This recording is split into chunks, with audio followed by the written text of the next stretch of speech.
ASMR Magical Tools.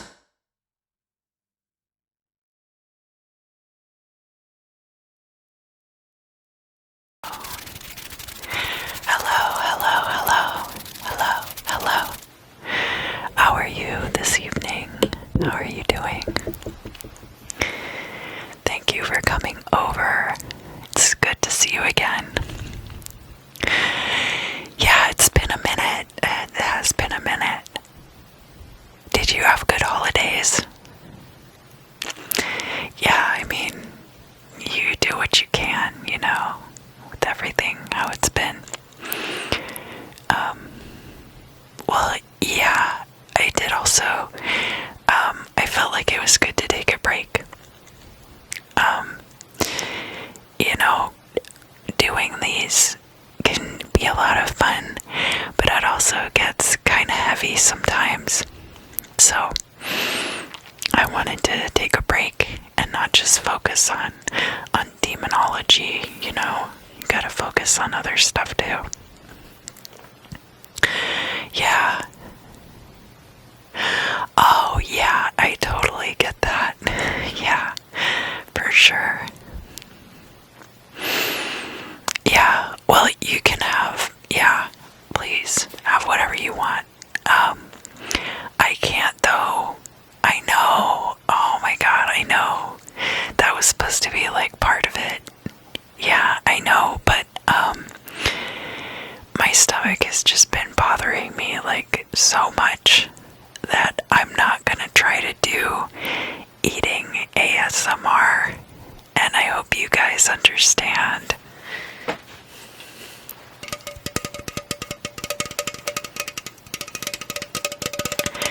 But there's plenty of snacks if you want popcorn, or I even had cotton candy.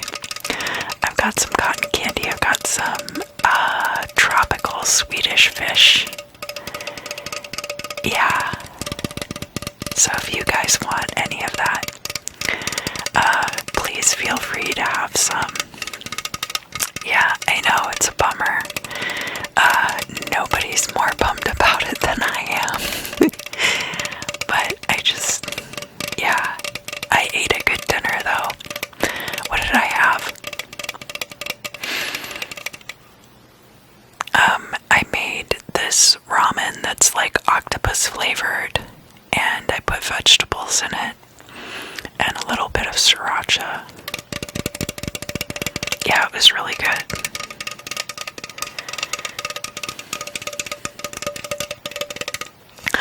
But tonight, we're going to be talking about PAIMON, or PAIMON. I think either one is okay, but because there's some variations on the spelling, right? So there's PAIMON, PAIMON, which is, all of them are derived from the Persian name PAIMON. PAIMON is mentioned in the Lesser Key of Solomon, in the Ars Goetia, in the Pseudo-Monarchia Daemonum, in the Dictionnaire Infernal, the Livre des Spirits, the Liber Officiorum Spirituum, the Book of Abramelin, and the Grimoire of Pope Honorius. Now keep in mind that a few of these texts are very derivative of each other, like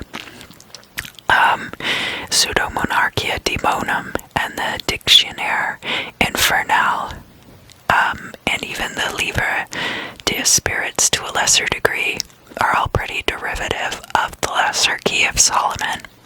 So that's something to keep in mind.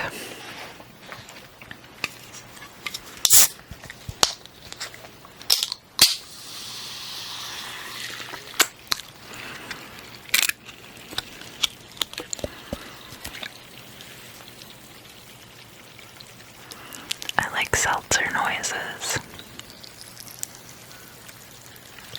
Oh, it's getting all excited on me. seltzer's literally like bubbling out of the can. I didn't shake this up or anything, I promise.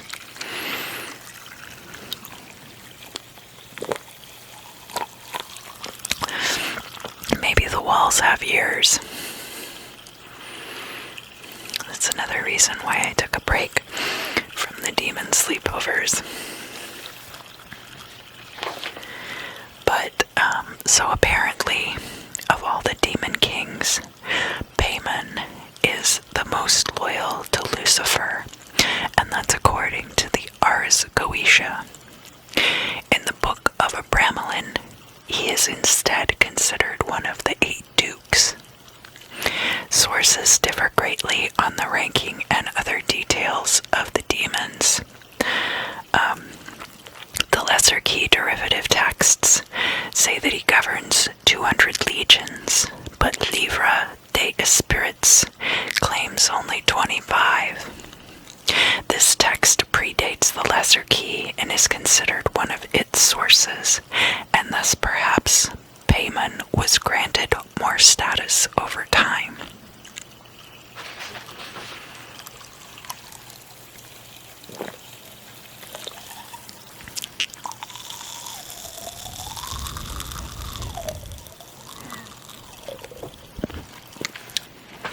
So, one thing about PAIMON is that actually PAIMON is from the race of jinn and isn't actually a demon per se. Let's talk about that some more. Okay, so jinn are part of ancient Persian beliefs that were then absorbed by Islam.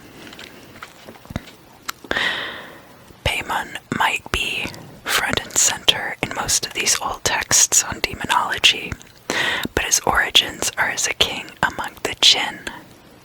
He is depicted as a finely dressed man of slight frame with a womanly face, riding upon a camel. Original Jinni in Persian was a malevolent feminine spirit. It is anglicized to genie through the Latin root of genius, which refers to a localized spirit. The word jinn, however, is applied to all kinds of spirits from other religions which are not canonic to Islam. The jinn are not demons.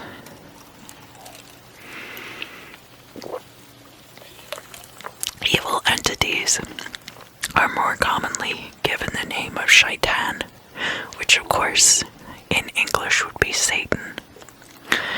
At the time of creation, humans were made out of clay and water. Angels were made of pure light. And the jinn were created out of smokeless fire. Thus, under special circumstances, they are not visible to humans, but can be sensed by animals. They fall into 2 categories. Peri, which are exquisite winged spirits, and Dev, which are considered monstrous.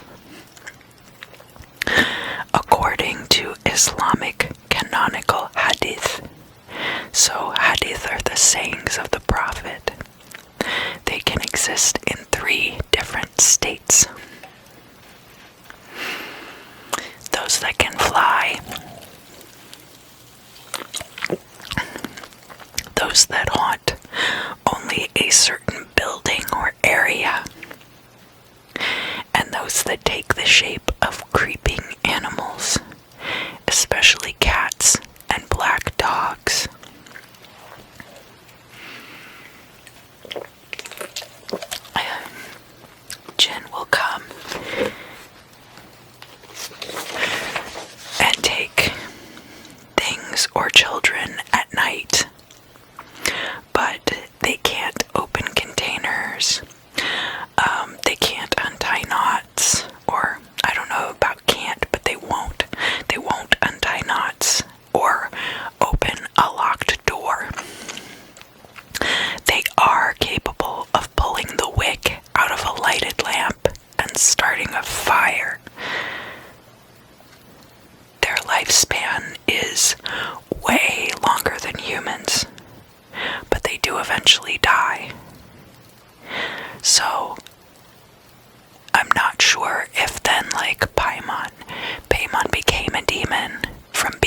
his own lifespan.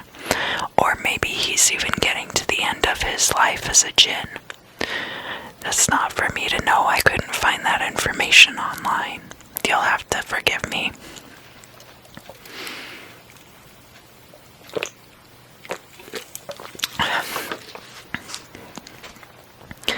So, another thing that's really interesting about jinn is that they can possess humans, especially if somebody kills a jinn by accident, okay? And so because they're invisible to humans, right, they can easily be killed or hurt by accident.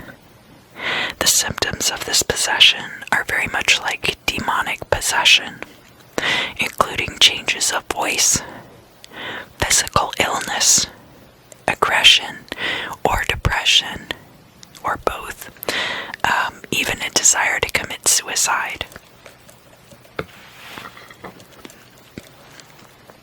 The possessed person will need an exorcism by a trained professional.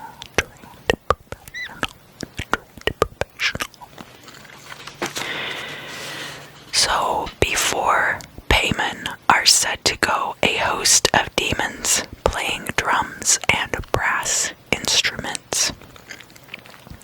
When conjured, he will speak in a loud, roaring voice until compelled by the conjurer to speak more clearly.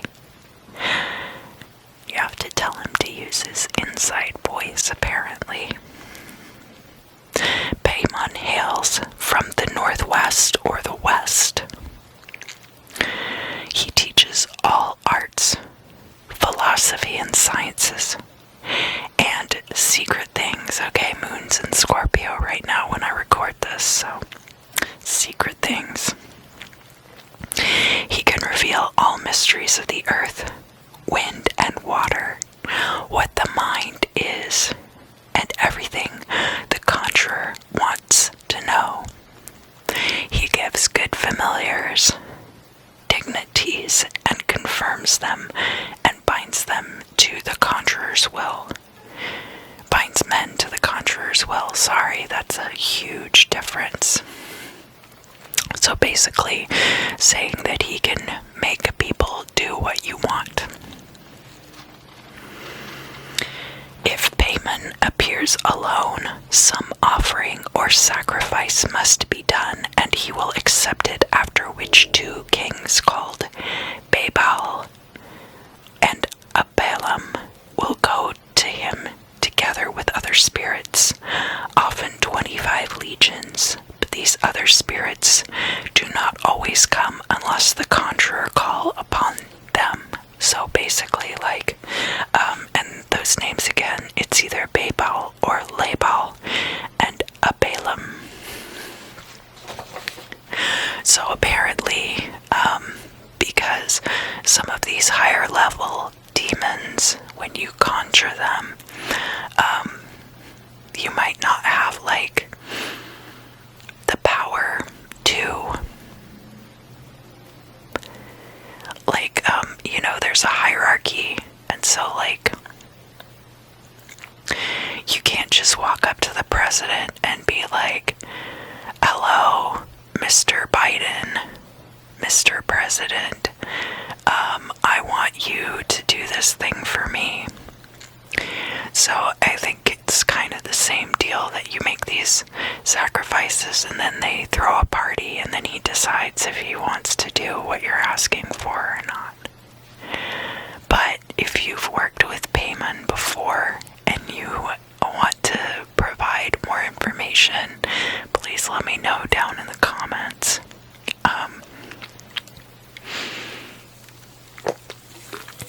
Yeah, if you have any questions, let me know.